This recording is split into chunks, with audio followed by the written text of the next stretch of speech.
point out that the sun shines down its power to all the world and makes the wind blow strong as it will. I wonder how gentle rains can fall upon the land, so lovely earth can stay lovely still.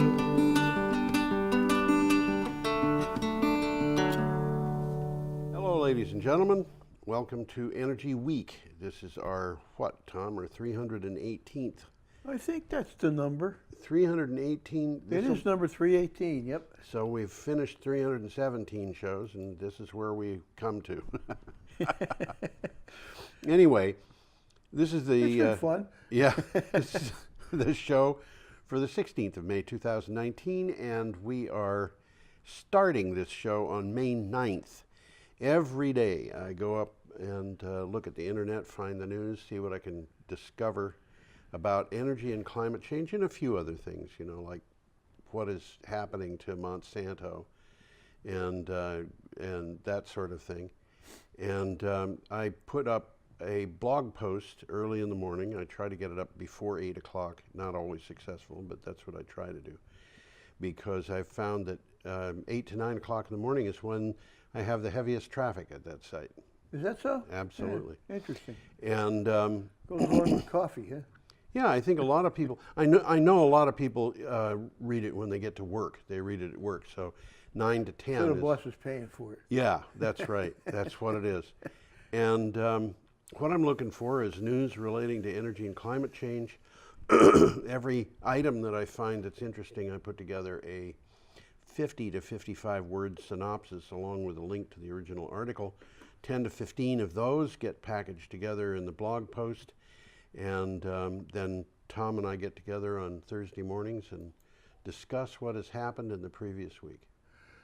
Well, I usually pipe in around now and Yeah, say you something usually about the fact that some of these things are very interesting and in-depth, and we could devote a whole show to them. Yeah. But we don't have the time, so on some of the more interesting ones, I'll try to mention that, or if they got a lot of pictures or something like that, you might want to take a look at the website. Yeah. How do we get the website? The website is geoharvey.com. Thank you for asking. I forgot to say today. Oh, well, you know, people ask me when I occasionally, not very often, but I think probably they think it 20 times for every time they say it, whether I forget things because I'm old. And I can tell you, I don't forget things because I'm old. You just forget things. I just forget things. I can remember when I was 13 years old spending half an hour looking for a pencil I was holding in my left hand. Duh. Well, let us begin. Well, I will say I think I might be a little bit brighter than Donald Trump. That ain't saying much. I wonder what he looked for that when he was isn't 13. saying much. He scares me. God, he scares me. Oh, yeah. But okay. we're gonna start off with a picture. We're going to start off with a picture. It's just another one of bring those that guy right up. old out-at-sea wind farm. Well, this is the Walney Extension. Sure and is. We've mentioned it before, and at the time they took this picture, and maybe still today, Yeah. it was the largest wind farm in the world. It's big. Yeah, there's no it's question a big about one. it. It's certainly in the top 10, whether it's number one anymore or not. Okay, this is from ABC News. ABC, by the way, in this case being the Australian broadcast company, not related to the U.S. ABC News. But anyway, what do you have for title, Tom? Britain records first coal-free week since the Victorian era, thanks to gas, nuclear, and renewables. Britain has now gone 7 days. I want to remind you, this is a week ago they had done this. I don't know how many days they wound up going. Without any electricity generated from coal for the first time since the Victorian era. 10 years ago, coal produced about a third of Britain's electricity. Since May 2nd, the country has been powered by natural gas, nuclear energy, and renewables. A couple of quick takeaways from this. Britain has been gradually reducing its reliance on coal. Yes. Which we've sort of touched on. Mm-hmm.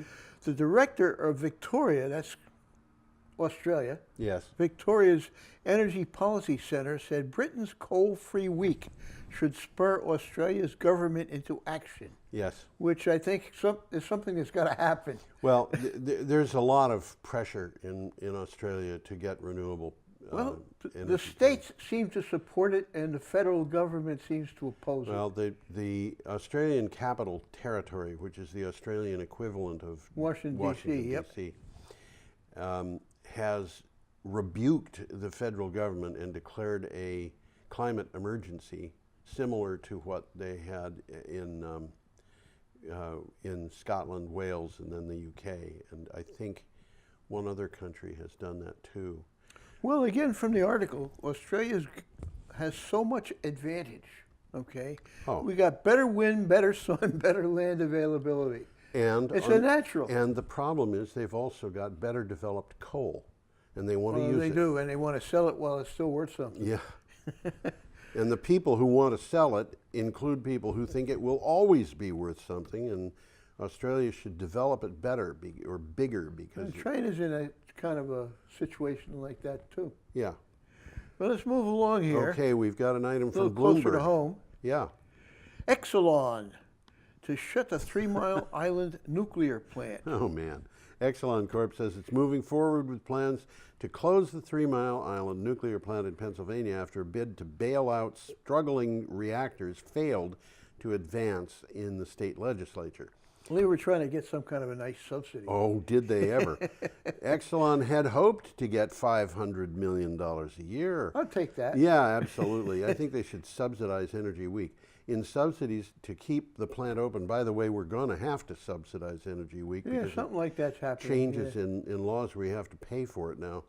And so I'm going to be advertising books for sale that I wrote to support BCTV.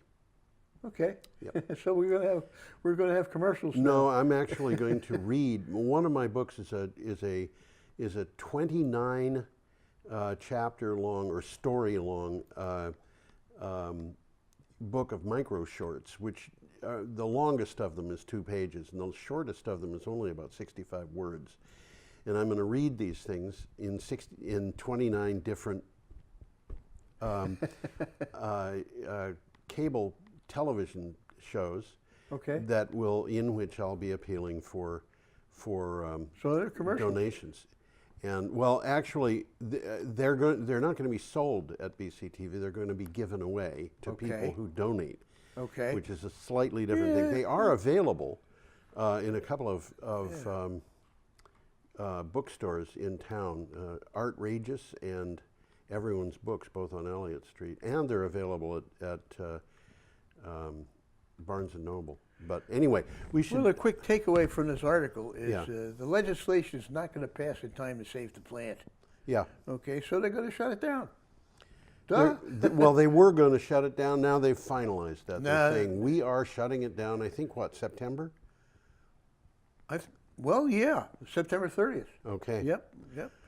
You know, this was the site of a meltdown. Yeah, I was just going to mention that. This was well known back in 1979. One of the things that I remember from that is watching television and seeing a television reporter at a dairy barn within sight of the 3 Mile Island plant, and he close.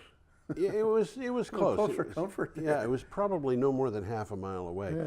And he was broadcasting from that dairy barn, and he was talking to the farmer. And you know, there had been stories about cows lining up at a fence and staring at the 3 Mile Island plant and stuff like that. I don't remember that, but yeah, well, he wanted to find out whether there was any truth in the idea that the animals were acting funny. So he said to the farmer, "Are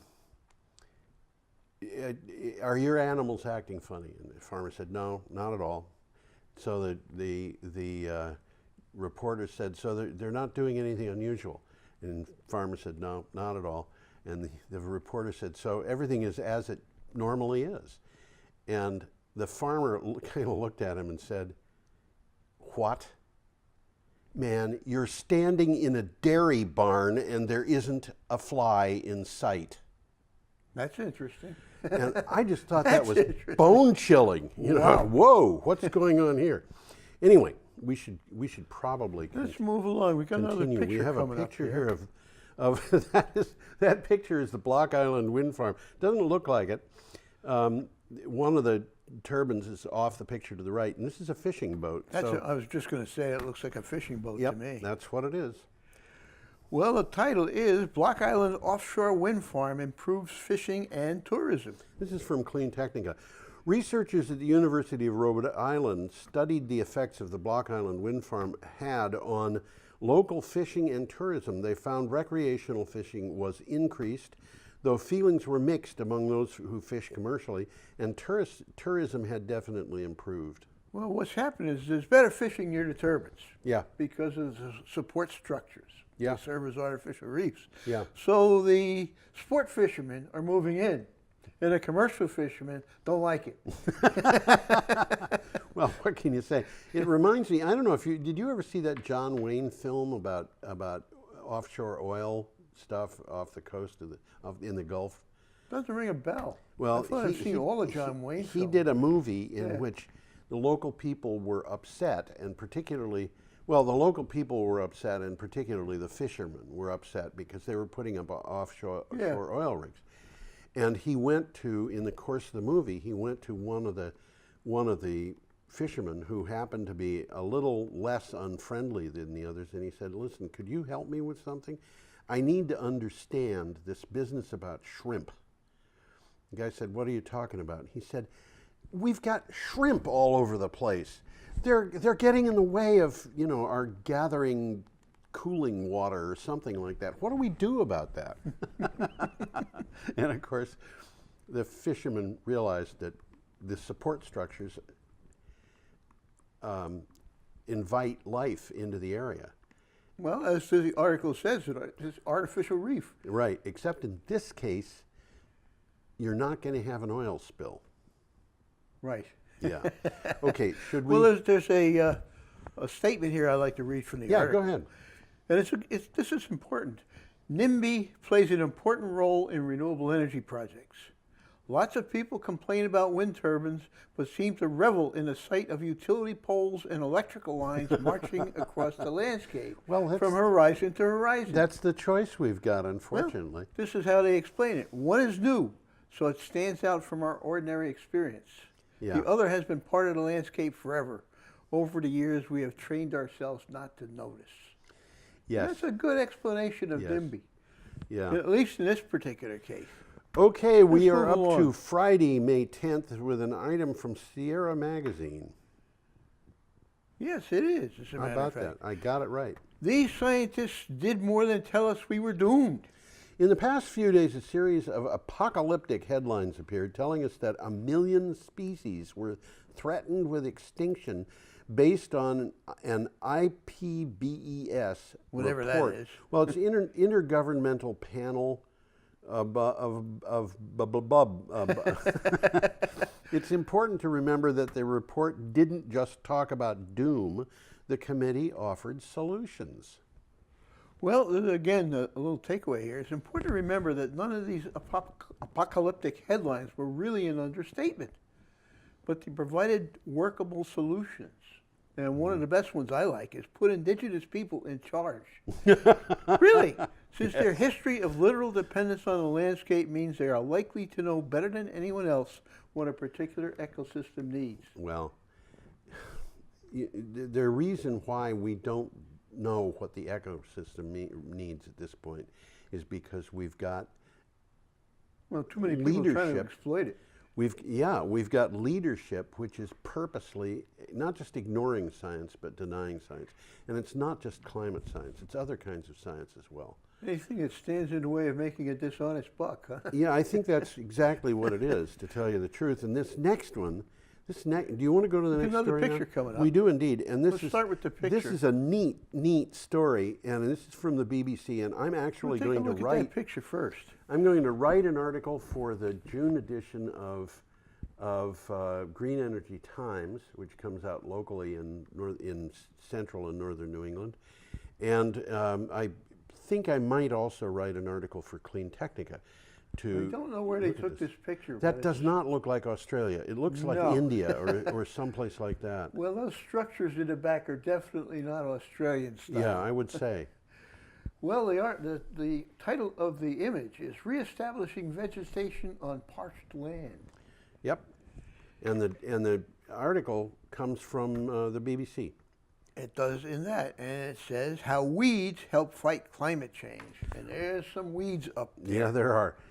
Most people see weeds as a problem, but one farmer has found they can help make dry, damaged land lush again. They also absorb carbon from the atmosphere. His observations of the flow of water from high places to low places inspired what is called natural sequence farming. Which is interesting. This is a long article. It's an And interesting it's got article. a lot of interesting pictures. That's exactly what I was going to say. You've been cheating. How Now, did you know, that? I got to tell you, the reason I chose this picture for this article, This was in the article. it was in the article. The reason I chose it is because of its shape. It fits a TV screen. The picture I would have preferred was a really bad fit for a TV screen because it was two pictures side by side. It was a before and after picture of the creek where the farmer had his property. Okay. And the before picture, it was a 3/4 empty creek, or heck, 1/4 full creek, with basically desert to either side. Okay. And in the after picture, it was just lush. And he had a farm that was a couple of hundred hectares. I forget how big it was, several hundred acres. And because he was able to do this over a period of 30 or 40 years, neighbors started to notice. And now the neighboring farms out doing in the the same middle thing. of the desert Yeah. are growing organic produce. That's interesting. And you know, the thing about this is, if you think about what is a weed, what is an invasive? That's by definition. Well, not quite. Think about invasive plants in the United States. Well, Japanese knotweed. Peach. Is peach an A invasive peach plant? is not native, and we've got, I can tell you, we have got feral peach trees growing here in Brattleboro. If that isn't a sign of climate change, I don't know what is. Something's happening. But peaches are invasive, and in this area we've got pawpaws growing in Brattleboro, and those would be invasive. Yeah, they would. Because At least the as far as nearest, Brattleboro is concerned. yeah, the nearest they grow is Alabama? no, they grow in Pennsylvania. Do they? Yeah. Yeah. But you know, like we've got feral pawpaws growing now, and okay, so an invasive, which includes goats and sheep and cats and so And forth. us. And us, yeah, since 14,000 BC. Invasive doesn't necessarily mean undesirable. That's true. It's A used weed. that way, but it really doesn't necessarily mean that. A weed is undesirable, but what he's finding is if the native plants won't grow, and you've got to get roots into the ground, you can't plant native plants and expect it to work. Well, from this article, there's two major realizations came forth. Yeah. First is that plants are fundamental in keeping the land in balance. Yes. Duh. Second, so is water. Yes. So Okay. is water. In order to regenerate an eroding landscape, you start at the point where the water originates from. You slow down the water flow using plants and then work downwards. Yep. And the plants filter the water on the way down. And they raise the water table, And they which raise- means the weeds, because they're on the land, raising the water table makes it possible to grow agricultural crops, which, by the way, are probably also invasive. Very likely. Well, Okay. corn comes from South America. Yeah, well, I mean, just look at all the crops that we've got in this country. I mean, Yeah. there are a few crops that are Where do native. potatoes come from? South America. South America. There are a few crops that are native to the area that we live in. Yeah. One of them is Jerusalem artichoke. Absolutely one of the most fundamental favorite crops on everybody's menu. Oh, I think so, yeah. Another one I really love is cattails, but we'll save that for another day. Yeah. Should we move on? Yeah, let's move along. Okay. Our next item is from Clean Technica. U.S. residential solar installs hit 2 million in the second quarter. Yeah, U.S. now has over 2 million solar systems installed, and forecasts are that number will double by 2023, which is a little less than 4 years away.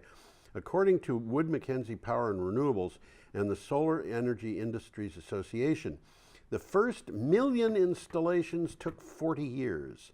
The second million took 3. That's very interesting, isn't it? And Isn't now that the very next interesting? 2 are going to happen. It'll take a matter of months. Yeah, this is Interesting graph here. yeah.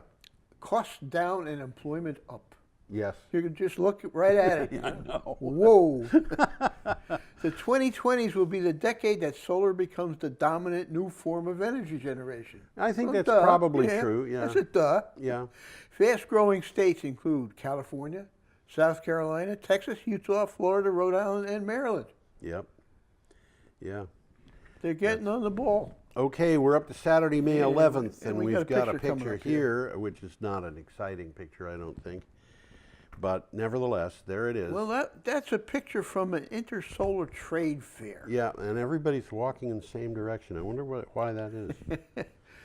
Well, the article is called "The Drivers of Energy Convergence," and the article is a presentation, basically, by J.P. Morgan's chairman of Market and Investment Strategy. Right. This is from PC Magazine International. That's a long article. Yeah. And it also is worth, if you got the time, look at it, because it is. there's a lot of meat in it. Yep. The risks posed by the energy transition to stability of electricity networks appear to have been misrepresented. With Germany's Energiewende, electricity network stability has increased as penetrations of solar PV and wind generation continue to creep higher. Actually, we knew this a couple of years ago. It's something that we've had on the show before. Yeah, we have. But over and over and over again, people talk about how nuclear power is stable, coal is stable, wind and solar, well, the wind doesn't always blow and the sun doesn't always shine. Especially at night. Especially at night. But the thing is, the wind always does blow somewhere. Somewhere, yep. And that's part of it. Diversity is the word. Yep, and batteries, the wind is slower during the daytime when the solar is producing. We've got good matches here. And you know what? If a wind generator stops functioning, yeah, it doesn't make much difference. But if a nuclear plant suddenly goes offline, you're in trouble. Yeah, you've got to make up that power. It's a big amount of power. That's right. And you know, we've had situations where multiple generators have gone offline simultaneously, and hate it when that happens. Oh, that's terrible. Well, you know, the thing that happened at what is the name of the plant out in California? Where the steam generators they discovered had been designed badly, and so they eventually had to shut. I'm trying to think of the name of that. I can't think of it. It's one of those California names. How can you think of a California name? Of course, if I were in California, named after a saint. Yeah, San Luis something or other. No, it was San Onofre. Onofre, yeah. That's what it is. That's Humphrey, by the way. Is it? Yeah. I'm glad you told me. I would not have guessed. Yeah, Onofre is Spanish for Humphrey. Yeah, okay. Should we go on? Yeah, let's move on to Ireland. Okay. Hello, Ireland. Yeah. And what, we're up to Saturday, May 11th, is that right? Well, we are. I'll have to look back. I think we are. We're not in Ireland. We're about halfway through Saturday. We're at... we had a picture for the Energiewende thing, and we didn't put it up. That's okay. It's a frightening picture. Huh? You can put it up so people... Oh, that one's coming up later. Is it? I thought it was for this one. No, that's coming up. That's coming up on Sunday. Oh, it's coming up on Sunday. I mislocated it? Really? Oh, maybe I mislocated it. I don't know. Well, let's move on to Ireland. Let's move on to Ireland. Definitely put the picture up so people will know how scary it is. We'll bring it up again because it's an interesting picture. Yeah, okay. Anyway, we're going to go to Ireland now, and this is an item from the Irish Times. Ireland goes 25 days without using coal. Now, you see, the British were bragging about a week. Yeah. And the Irish had already gone for... Okay, the island of Ireland has gone a record length of time without using coal-fired electricity generation on its power system, according to IreGrid. The Irish all-island grid, so it's Ireland, the Republic, and North Ireland, operated without coal between April 11th and May 7th, a total of 25 days, IreGrid confirmed. So it's two countries, but it's one grid. Yeah, there you go. Interesting. Yeah. Now, over the period, gas made up 60% of the fuel mix. Yes. While renewables, mainly wind, accounted for 30%. Yes. That's going to be changing. Yeah, I think so. Coal-fired generation was available during this period, but was not competitive. The other thing is that Ireland is way behind on its goals to go to renewable energy. Yeah, we've talked about Scotland a lot. We've talked about Yeah. England a lot. We've talked about Denmark, I guess, and Yes. Holland. We Yeah. haven't talked much about Well, Ireland. Ireland is 13% renewable energy, and its target is 16. Well, this is interesting to me. Ireland's largest generating station is called Money Point. Money Point. Money Point, and I've seen Money Point. Have you? It's in County Clare. It's about 10 miles from where my ancestors originated. Oh, really? Yeah. Okay. And it's a big plant. It's a gigawatt plant. That's a good sized plant. Money Point. Yeah. Sounds like a name out of James Bond. Maybe it is. Okay, we have an item from Common Dream. Yeah, this one's interesting. Sanders says Biden's middle ground approach to climate crisis would doom future generations. Okay, this is a quote. There is no middle ground when it comes to climate policy, end quote. The Vermont senator tweeted, noting from a Reuters report on Biden's efforts to develop a climate plan that would leave the door open to so-called fossil fuel options. And you know, I see something happening here. This is presidential elections. oh yeah, absolutely. That's what it's all about.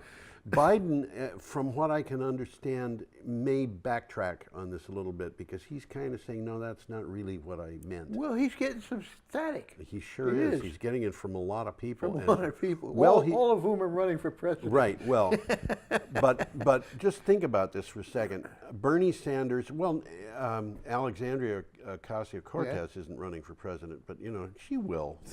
Well, she's too young. She's too young. She's That's right. constitutionally too young. She Yeah. will. She's definitely. I think she will, unless something funny happens. I think that's She where the keeps her direction. nose clean. She's gonna. She Yeah. definitely will be. She's definitely knows what she's talking about, and she's doing a lot of talking. Bernie Sanders has been saying for quite a while, and Alexandria Ocasio-Cortez is also saying, we are in an existential crisis. We're going to talk about that later. What that means is either we exist or we don't. don't exist. That's What is exactly the what it middle means. ground of that? Yeah. Well, if Joe Biden decides there's a middle ground, I'm going to say that he's advocating zombieism. Really? Yeah. Okay. Well, let's see. I think I'll pass on it. I had some comments. No, about go that. ahead and comment. Well, Sanders claimed the centrist climate policy being crafted is dangerously inadequate. Yeah, It would doom future generations. I think that's Okay. correct. The Vermont senator said the U.S. must commit to fully transforming our energy system away from fossil fuels. Well, I agree with him. Fighting climate change must be our priority, Yes. whether fossil fuel billionaires like it or not. Yes. I absolutely Very agree. true. Yes. Well, we're going to get a chance to look at this picture, and maybe we can tell some people There we go. what's in on it there. Yep. There's a lot of endangered animals there, and I can recognize the tiger, the panda, and a gorilla. And down in the water, there's a cat's head of some sort, and there's some fish. There's a cat's head in the Yeah, water. there's in the lower right corner. It looks like a cat's head. Might be a funny-looking human head or a funny-looking fish. In the lower right corner? I don't see it. I don't see it when I'm looking there, but I see it when I'm looking here. Okay. And I can't see the fish in the water, but I saw it back at home on my computer. Well, there you go. Anyway, But in any case, this is a piece of... whether you agree with the picture or not, it's a nice example of modern art. Which, But by it's the also way, a scary picture. appeared in the New York Times. Yeah, this whole article's from the New York It Times. is. This is from the New York Times. Threatening life as we know it. Species of plants and animals are disappearing faster than at any time in human history. We know who's to blame. This reminds me of I had apples, crab apples, peaches, and You had a nice trees little filled. setup there. Every single fruit was stolen. What? Every single one. And I know who did it. It wasn't a person. Squirrels. Yeah.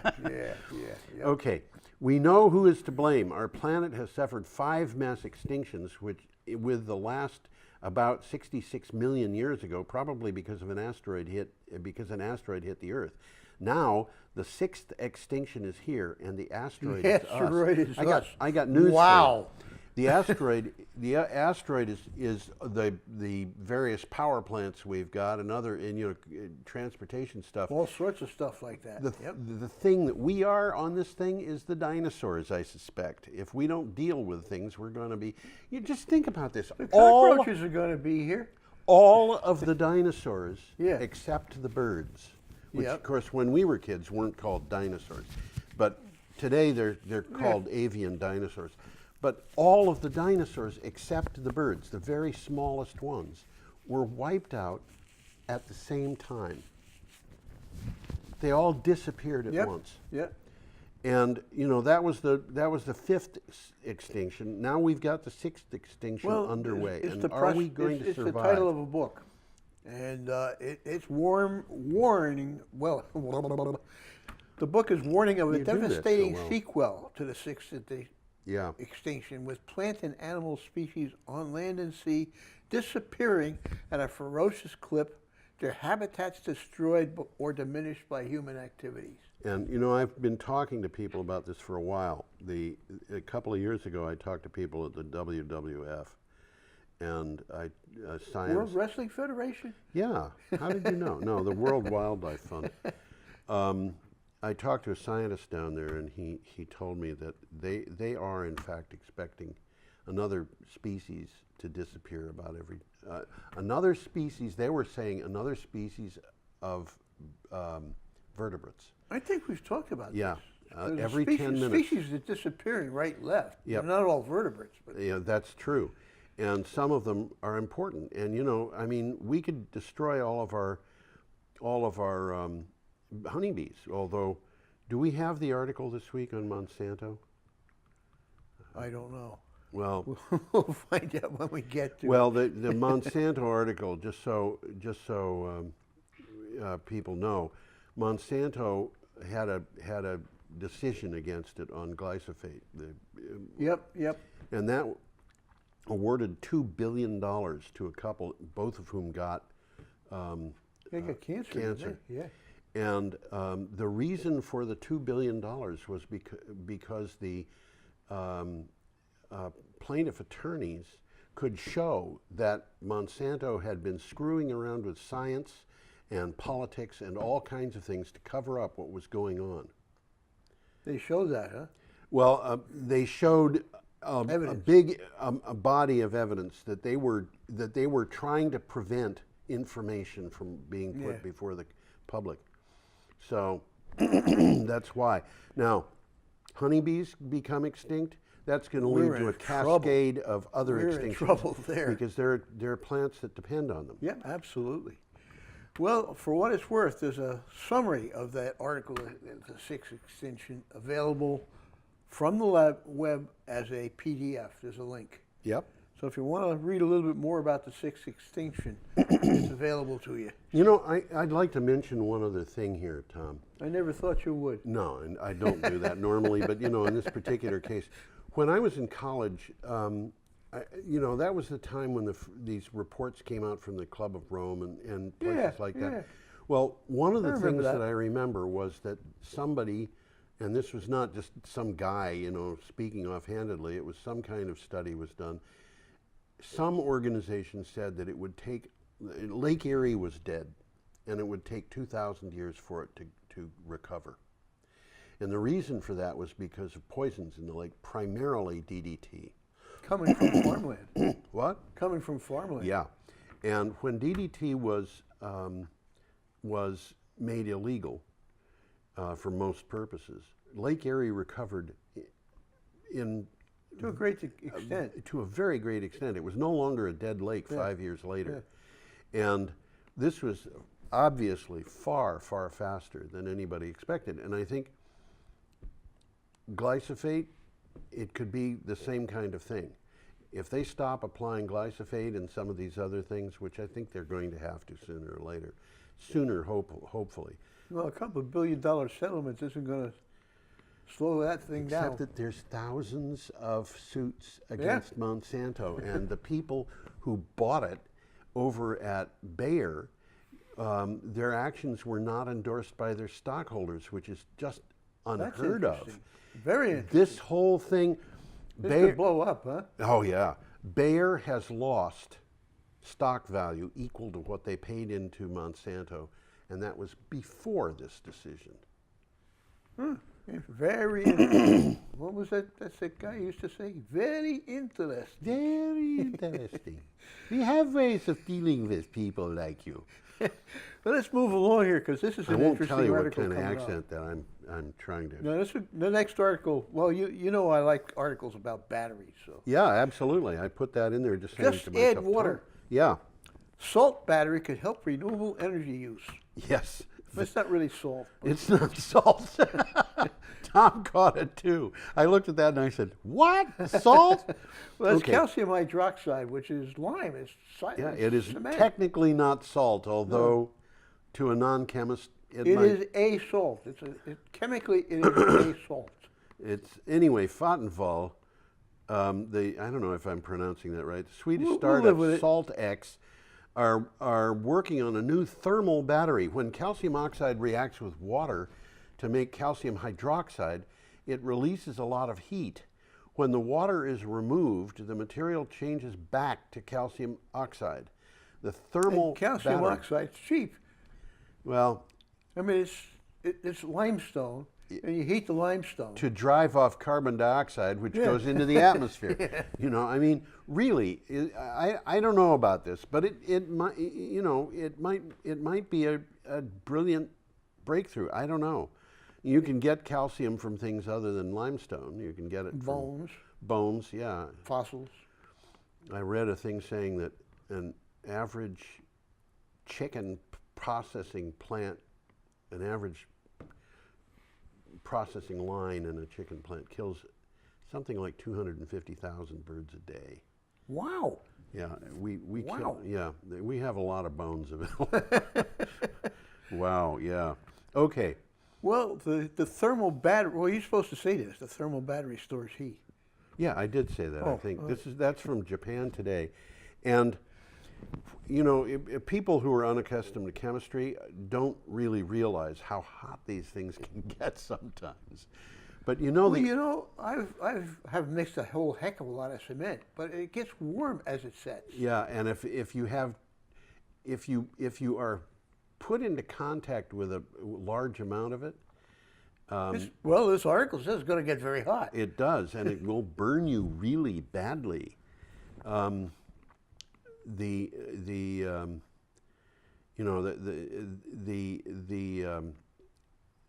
story about mixing water and sulfuric acid. Don't recommend it. Well, if you know how to do it, it's safe. Yeah. But if you don't know how to do it, don't try. Right. Because for all you people who funny have things sulfuric acid, because if you mix it wrong, and I saw this happen in a chemistry lab where teenage kids were learning how to do this. The teacher said, "You put the acid into the water. You don't put the water into the acid." Yeah. And somebody did it the wrong way in a test tube.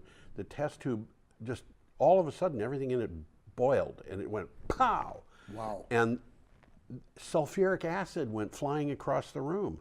I hate it when that happens. Yeah, it's bad. And the guys in the classroom, this is in a private school, had taken their jackets off Okay. to work because they didn't want something on their jackets. Well, the jackets were piled exactly where the sulfuric acid landed. So a whole bunch Murphy's Law. Murphy's Law, that's right. So you please, don't do that at home. Well, the interesting thing about this battery Yeah. is it doesn't use exotic products. That's It's interesting. standard stuff, and it could be making Well, pretty cheap. And another thing that's interesting about it is this particular battery stores heat instead of electricity. Instead of electricity. So you could have one in your home and, you just operate it. Well, it's going to store the heat for a long time until It's you going to use store it, the yeah. heat until you use it, which means if you have heat from last summer, you can store it until this winter, Yeah. really. There may be better ways to do it, but I've Well, seen... it's definitely a step in the right direction. Yeah. And you've heard me say this before. There's a lot of little guys all around the world working on stuff like this, and some of them are going to hit the nail on the head. Absolutely. I have seen, by the way, explosions happen simply because water was put into something. Yeah. So it can happen. It can happen. Okay, our next Coming closer item, to home. Absolutely. And I knew you were going to say that. GOP candidate Weld talks Trump at Valley News sponsored forum. This is from Valley News. The Valley is the Connecticut Valley. That's It's correct. Like Yes. upstate of Lebanon area. That's right. Former Massachusetts Governor Bill Weld, campaigning in the Republican primary against President Trump, visited towns in the Upper Valley region of Vermont and New Hampshire. Among the Trump positions he attacked were climate change, fossil fuels, and renewable energy. Now, those were just among the issues. But I want to point out, this is Bill Weld. He's a Republican. He is a Republican. In the last presidential election, he ran as a libertarian for vice president. Okay.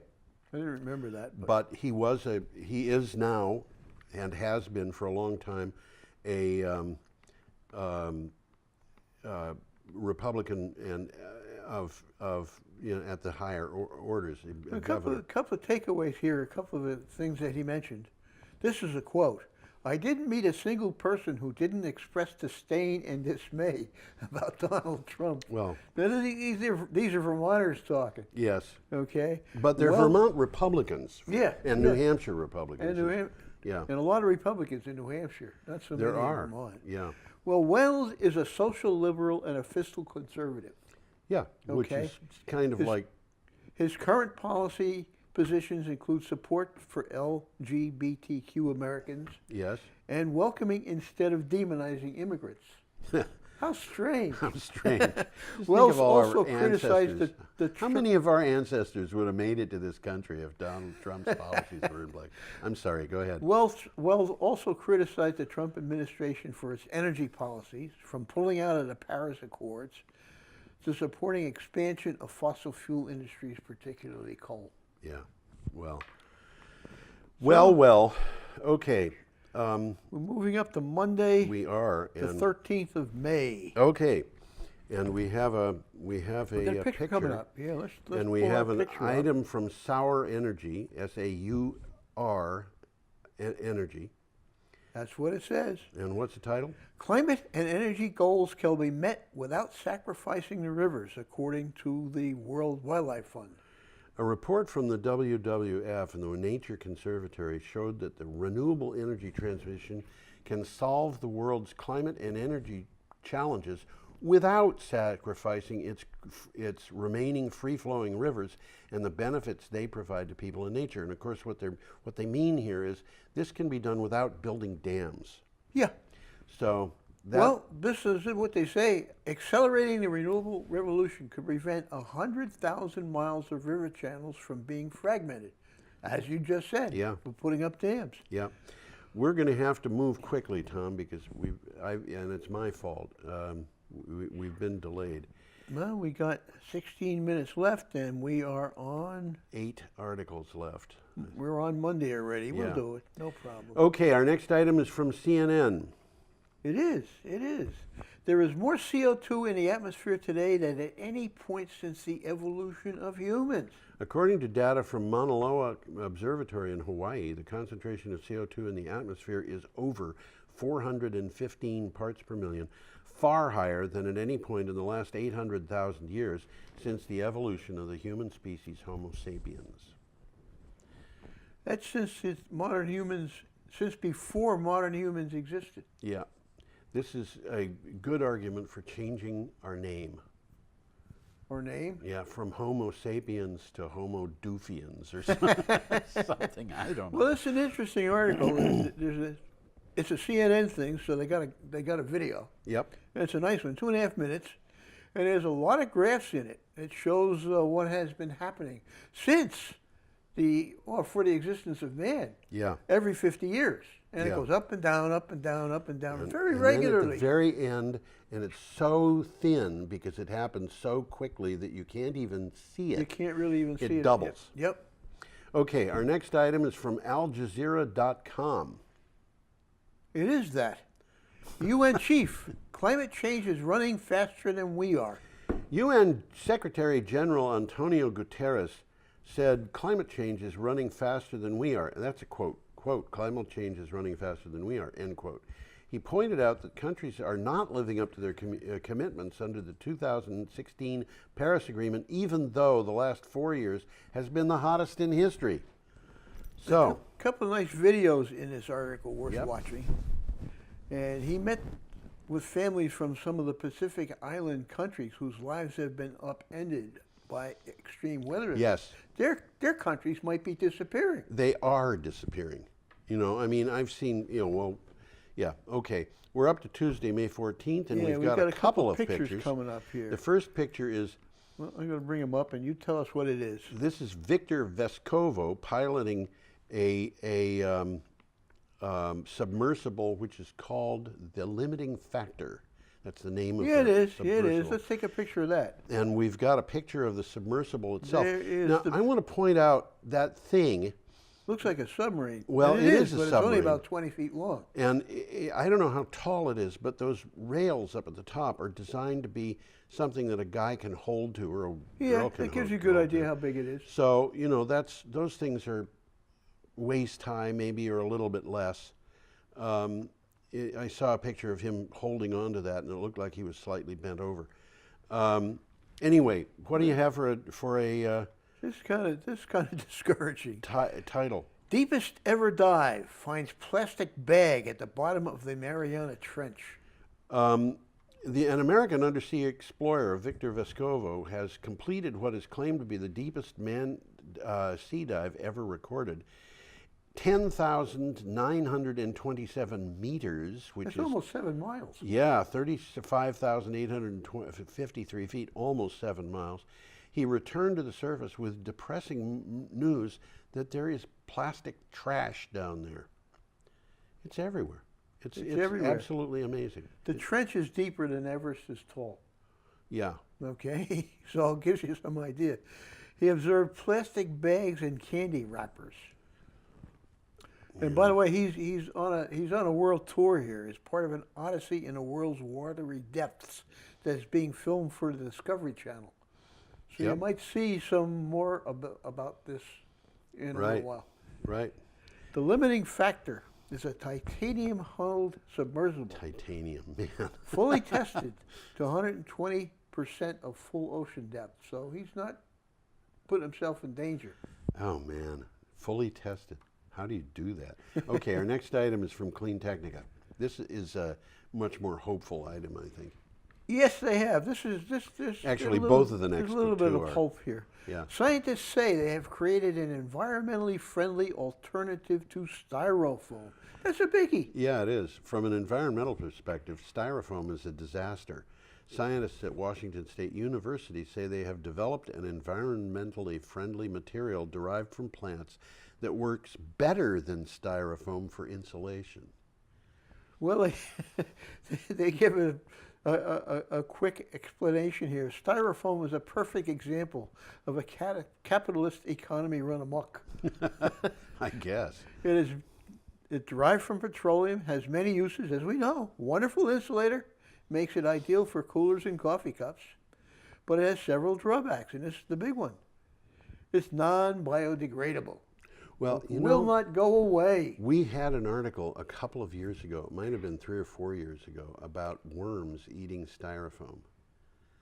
And Yeah, we they better were- find out a little bit more than those worms, more about those worms, because without them, it takes 500 years to break Yeah, it I down. know that.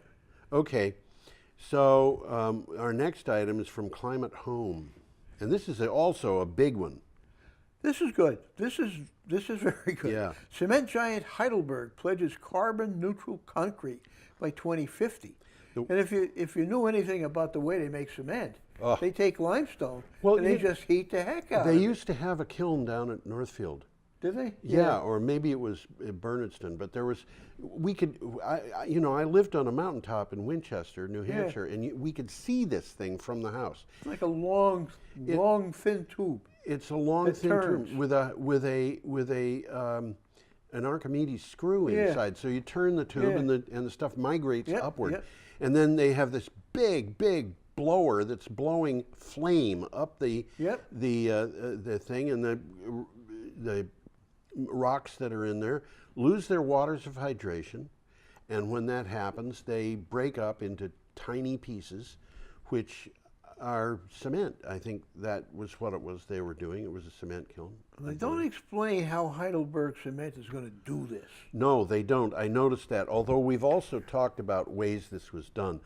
Let me read the thing. It's the world's fourth largest cement manufacturing company, Heidelberg Cement, fourth largest, pledged to bring its emissions reduction targets in line with the goals of the climate agreement. In a first for that industry, the cement sector accounts for 7% of our CO2 emissions. Well, that's pretty significant. This is significant. It is very big. And we've talked about ways that this was done, where you take sand and you put it into a form, for example, and put bacteria in there with the proper nutrients, and they will just make that block into a block of cement.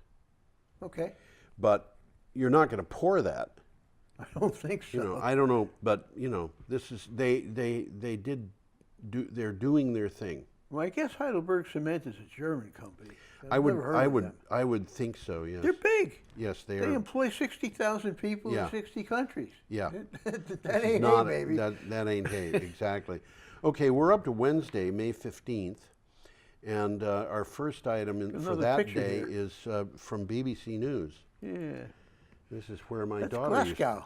My daughter used to live there. She still lives in that area. She went to Glasgow University to get her PhD, and she married a guy who's Scottish, and they live out in the countryside now. Sounds good. Sounds like fun. When are you going to go visit her? I don't travel. I'm sorry to say I don't travel. They do come here. So, okay. Well, Glasgow aims to be the UK's first net zero city. Glasgow is not small. I think it's the biggest city in Scotland. I might be wrong. It's certainly up there. It's certainly up there. The only other one I can think of that is of Edinburgh. Similar size as Edinburgh, and I think Scotland is bigger. Plans unveiled by Glasgow would make it the first UK city to reduce its greenhouse gases to net zero. The city wants to reach the target before 2045, beating the Scotland-wide ambition of the Scottish government.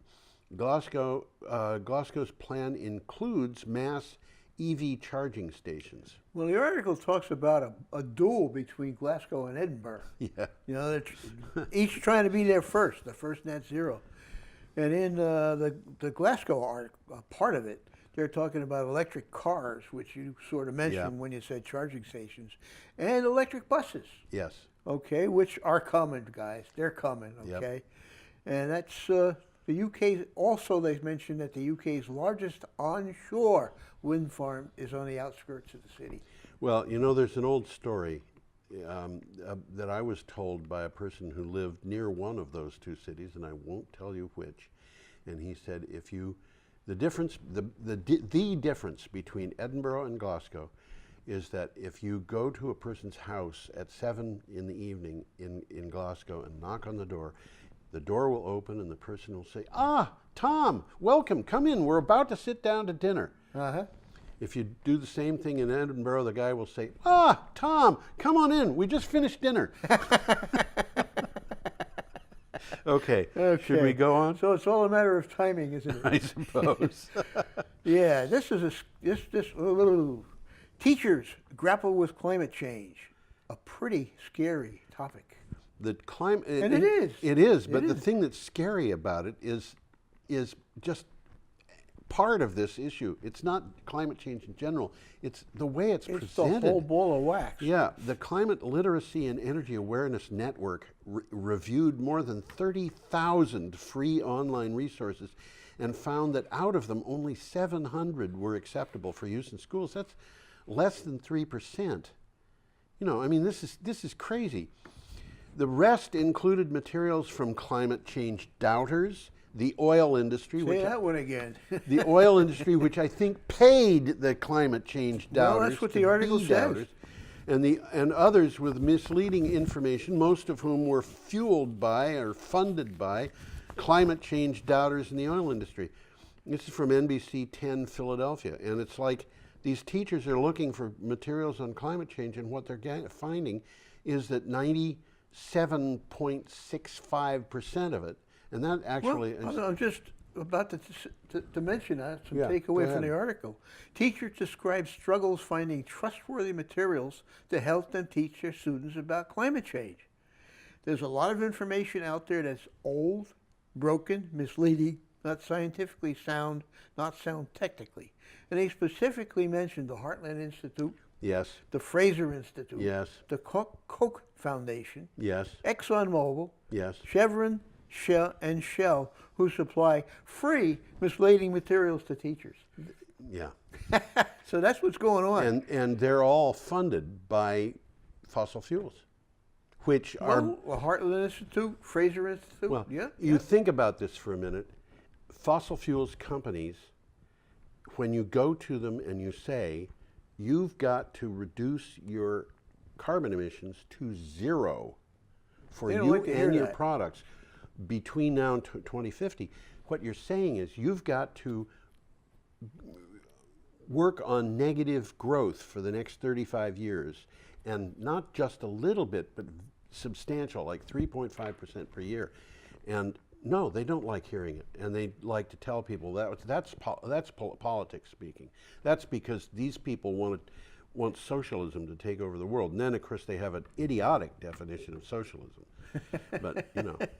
Socialism for the rich. That's what they're looking for. That's what they want. But, you know, I have had people who were members of the John Birch Society, and I had a lot of friends in these groups, tell me that Benjamin Franklin was a socialist because he wanted to have Post office. Post office. Government-run post office. Wow. He wasn't perfect. He was, Yeah. and having roads and prisons and the military be public government provided for is socialism, and they wanted to eliminate all that. And when I think as long as somebody's making a profit on it, it's okay.